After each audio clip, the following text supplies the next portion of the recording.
Myself Saloni Jagani. I am from Harivanna College, and my topic for paper presentation is Exosuit Bionics, the pioneer of variable device. Outlines. Introduction. In recent years, robotics exoskeleton have emerged as a great rehabilitation option that can elevate some of the physical demand of a lower extremity rehabilitation. Some exoskeleton pictures I have shown here. What need of an exoskeleton?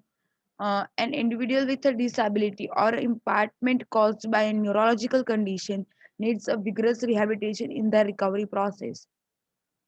Recovery for any neurological condition takes a month or a year, depend on a disease and a degree of injury. But some residual impairment could not be removed, and the patient needs to compensate it.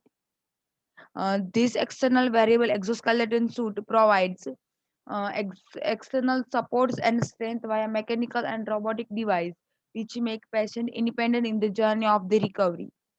Exoskeleton suit is mainly designed for an individual patient with paraplegia. This suit is for the first time for a stroke patient.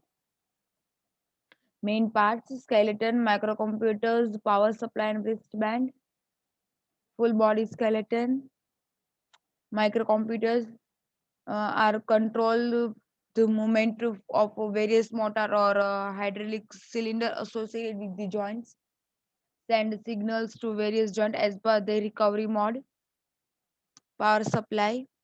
This can be powered by an internal combustion engine, batteries, or a potential fuel cell. Regenerative method like using piezoelectric shoes or a power producing pendulum, as in case of kinetic watch, will increase the power backup. Wristband with different modes for sitting, standing, stair climbing, working of IXO. Paralyzed patient for walking. User can also use for standing, walking, and even for climbing stairs. Powered by four motors, one at each hip and the knee joint, controlled by microcomputers, balancing using crutches, different modes from the wristband, and also use motion sensors to study the walking style of user. Weight 23 kg and user can walk at the speed of 3.2 km per hour.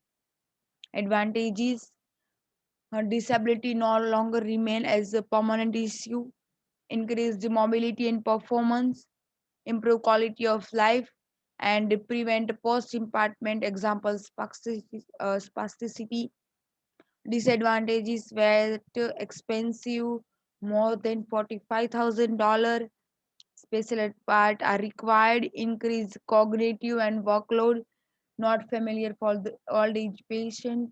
Conclusion: exoskeleton device is a new hope for a paralyzed patient in terms of mobility and independence, but it causes high economical burdens. Thereby, in future, researches and innovations are required in the field of exoskeleton to make it feasible and economical for patients so every patient can afford it easily. Uh, References and bibliography. Thank you for your time and attention. Thank you.